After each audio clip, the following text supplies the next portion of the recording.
Topic number 2. This one I'm jacked about.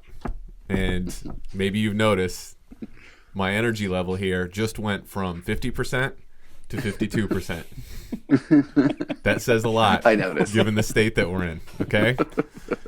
3 Targaryen tales that would make great. Well, that's just ideas for spinoffs. But anyway, they've been talking for quite a while.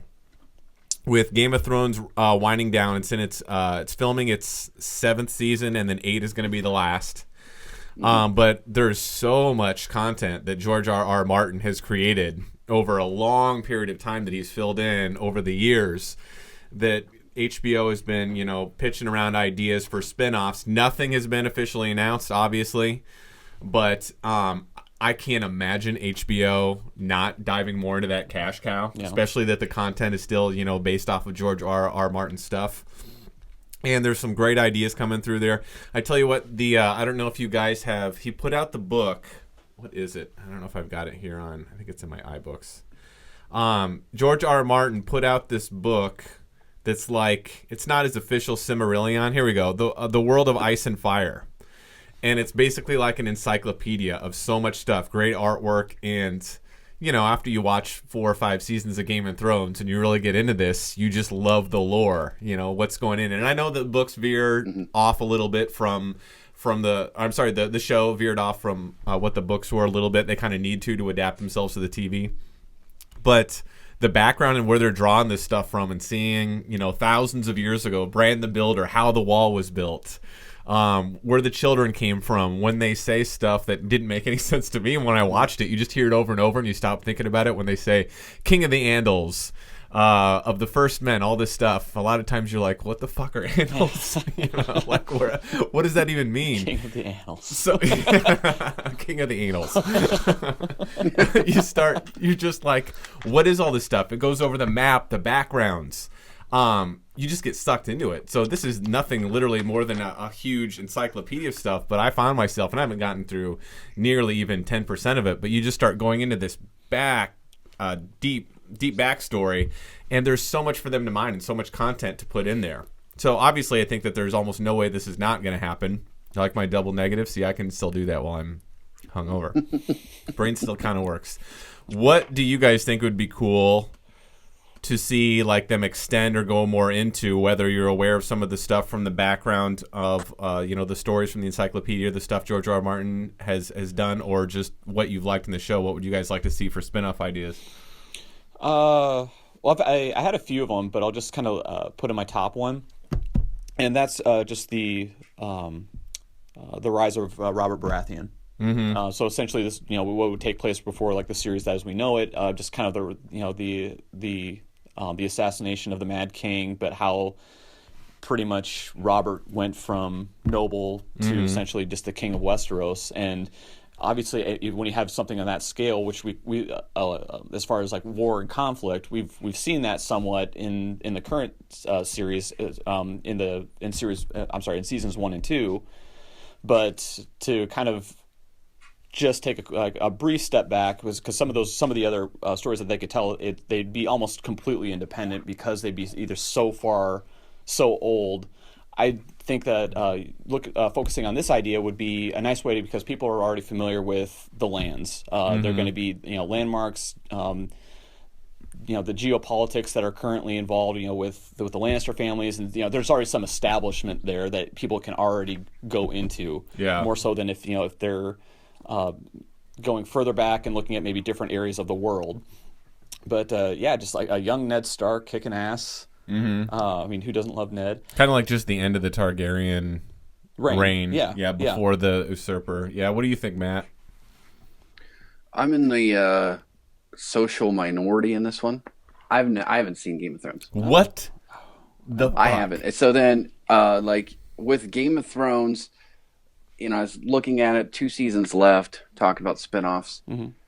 I am, or I guess I was until this season, a big Walking Dead fan. and then they came out with Fear the Walking Dead.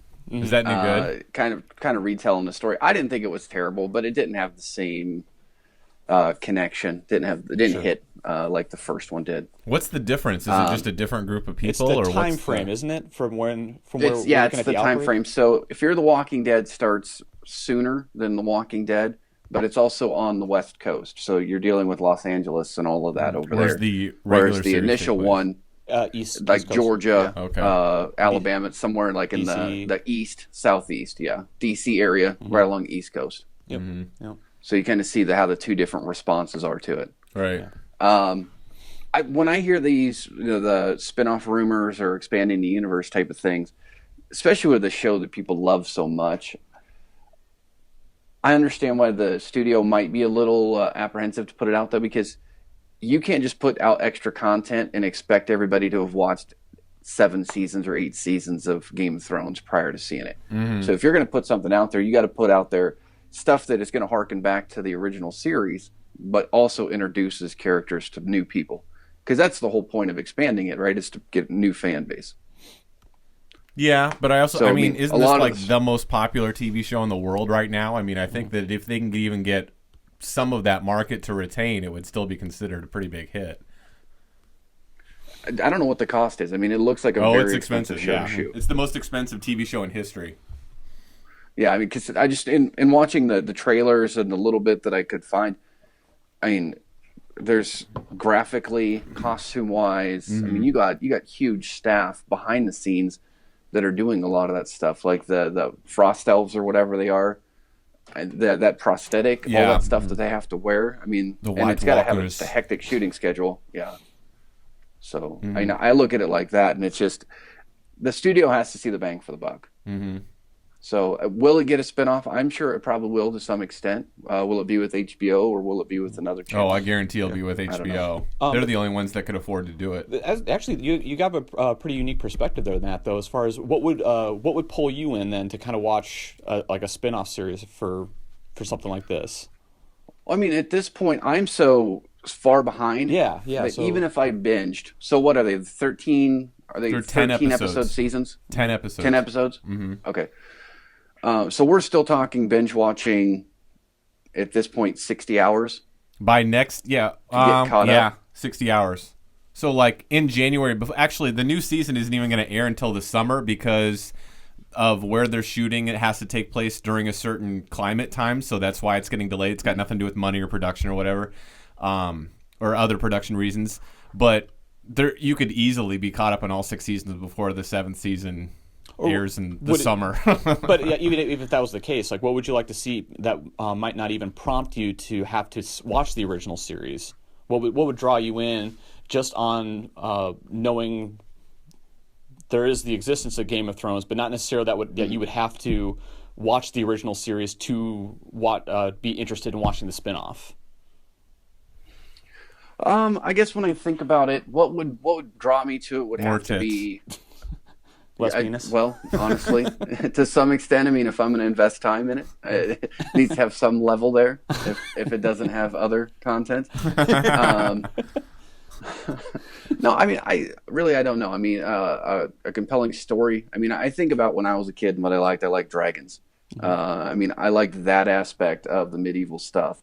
And I know that is incorporated into Game of Thrones now, but I think it's just kind of those things that they touch on and then go away from. It's not a continuous theme throughout the whole thing, right? I mean, it's not about dragons and those other things. No. I mean, maybe a show kind of more around that fantasy aspect of that. I don't know enough of the characters to really No, I think you're speaking to one of the other potential spinoffs, which is the dragon element of the Game of Thrones is based on the Targaryen bloodline, where you actually have these nobles that they're not originally from Westeros, where the main story takes place, but they came from another land and they came on dragons.